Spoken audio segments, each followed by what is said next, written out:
दोस्तों, मैं डॉक्टर अविनाश देशपांडे वास्तुएश के इस विशेष कार्यक्रम में आपका तहे दिल से स्वागत करता हूँ। आज हम चर्चा करने वाले हैं धन योग के बारे में।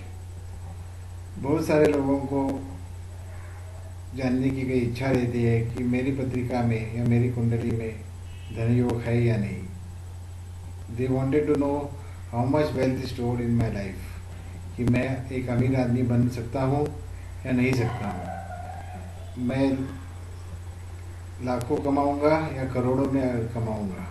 इसकी जानकारी हर एक आदमी लेना चाहता है। आज हम देखने वाले हैं कि पत्रिका में हमें धन योग किस प्रकार से मालूम हो सकता है। आज इसके लिए हम लोग आज मैं आपको दिखाना चाहता हूँ कि लालू प्रसाद यादव, इनकी कुंडली में किस प्रकार से धन योग था जिसकी वजह से वो इतने अमीर हुए। आप जानते हैं कि लालू प्रसाद जी बिहार के मुख्यमंत्री रह चुके हैं। उनकी राजनीति का कार्य बहुत बड़ा है। आज वो जेल में है, ये बात अलग है, लेकिन उन्होंने बहुत सारा पैसा, बहुत सारा धन दौलत कमाई। ये किस वजह से कमाई, ये देखना बहुत उचित रहेगा। आज हम उनकी जन्म कुंडली का अध्ययन करेंगे, जिससे हमें पता लगेगा कि व्यक्तिगत आयुष्य में किस प्रकार से धन योग प्राप्त हो सकता है। ये जो कुंडली आप देख रहे हैं उसे हम लोग जन्म लग्न कुंडली बोलते हैं, जिसे D1 चार्ट भी कहा जाता है। इस चार्ट में अगर आप देखेंगे तो लग्न स्थान में यानी प्रथम स्थान में आपको मेष राशि दिखाई दे रही है, इसलिए 1 नंबर वहाँ दिखाई दे रहा है। धन योग के लिए इम्पोर्टेंट जो हाउसेस है या जो प्लेसेस है वो है first house, second house which is called धन स्थान। First house is the yourself which is called लग्न स्थान। सेकंड हाउस इज धन स्थान, while fifth house which is your creativity, so पंचम स्थान, that is also important. नवम स्थान which is yet another important स्थान because इसे भाग्य स्थान भी कहा जाता है। उसी के साथ 11वां स्थान जो लाभ स्थान कहा जाता है। तो अगर धन स्थान, अगर व्यक्ति को कितना धन जिंदगी में मिलेगा उसका अध्ययन करना है तो हमें इन 5 स्थानों का विश्लेषण करना पड़ता है। इन 5 स्थानों के जो मालिक है, यानी ग्रह दशा के जो स्वामी है, ये दिन दशाओं के या ग्रहों के जो मालिक है, समझो अभी मेष राशि, इसलिए मंगल। दूसरी धन स्थान में हमें वृषभ राशि दिखाई दे रही है, इसलिए शुक्र। तो मंगल महाराज, शुक्र महाराज। पंचम स्थान में सिंह राशि है, इसलिए रवि। तो नवम स्थान में गुरु कार्यरत होगा और 11वें स्थान में शनि का प्रभाव रहेगा। तो अभी हमें ऐसा देखना है कि अगर जब भी ये 5 स्थानों के मालिक एक दूसरे में अगर संबंध रखते हैं, यानी हम लोग को 3 टाइप से ये देखना पड़ता है।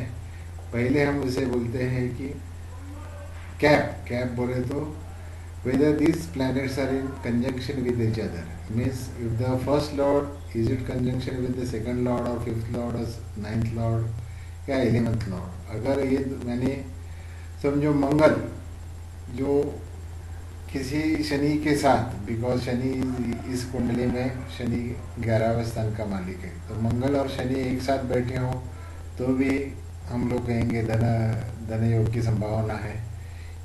तो दूसरा जो कहा जाता है कि कंजंक्शन के बाद हम लोग कहेंगे कि एस्पेक्ट, यानी अगर ये 5 जो ग्रहों के मालिक है वो एक दूसरे की ओर दृष्टि देते हैं, एक दूसरे को देखते हैं, तो भी धन योग हो सकता है।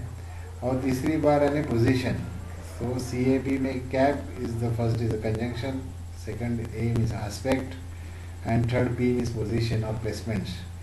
सो अगर ये ग्रह एक दूसरे के स्थानों में है, यानी समझो शनि महाराज जो 11वें स्थान का मालिक है, अगर वो प्रथम स्थान में या प्रथम स्थान का मालिक जो यहाँ हमें दिखाई दे रहा है मंगल, वो जैसे पंचम स्थान में बैठा हुआ है, तो इसी वजह से धन योग तैयार होता है।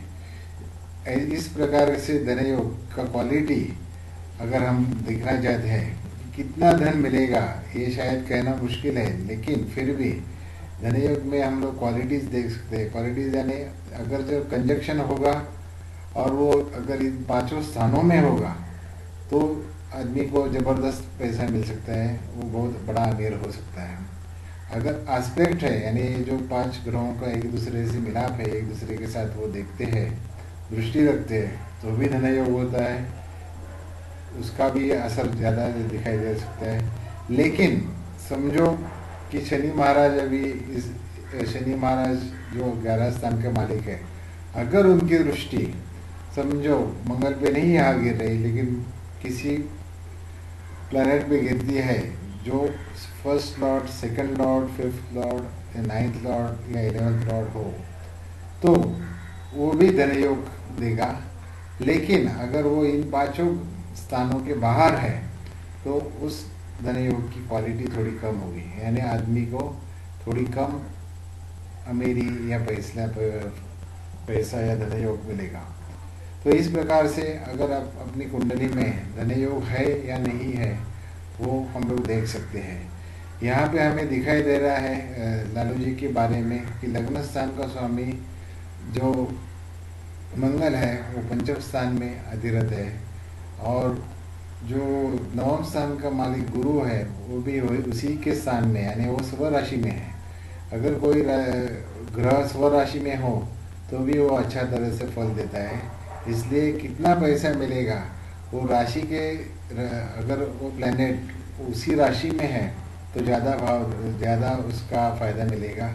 उसी प्रकार वो उसके मूल त्रिकोण राशि में है या मित्र राशि में है, इसी तो उसका फायदा ज़्यादा हो सकता है। लेकिन अगर वही ग्रह समझो कि धन योग देने के काबिल है, लेकिन वो मित्र राशि में नहीं है, वो शत्रु राशि में है, तो थोड़ा कम धन दे देगा।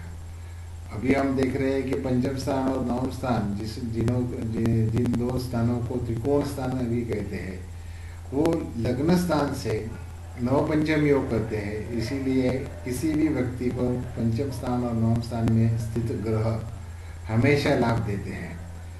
इस प्रकार मंगल और गुरु ये दोनों ग्रह हमें दिखाई दे रहे हैं कि उन्हें बड़ी से बड़ी सफलता या धन योग प्राप्त करने में काबिल हुए हैं। इसी के साथ हम लोग अगले एपिसोड में देखेंगे कि अगर एक व्यक्ति को इतना धन मिला है तो उसी के साथ उनको जिंदगी में कामयाबी मिलने के लिए कुछ राजयोग भी होगा, तभी तो वो इतने बड़े मुख्यमंत्री हुए और बिहार में उन्होंने इतने साल तक राज किया। तो इसके बारे में हम विस्तृत से चर्चा करेंगे, लेकिन अगले एपिसोड में। तो आप जरूर देखना वास्तुयश का हमारा विशेष कार्यक्रम लालू प्रसाद और राजयोग।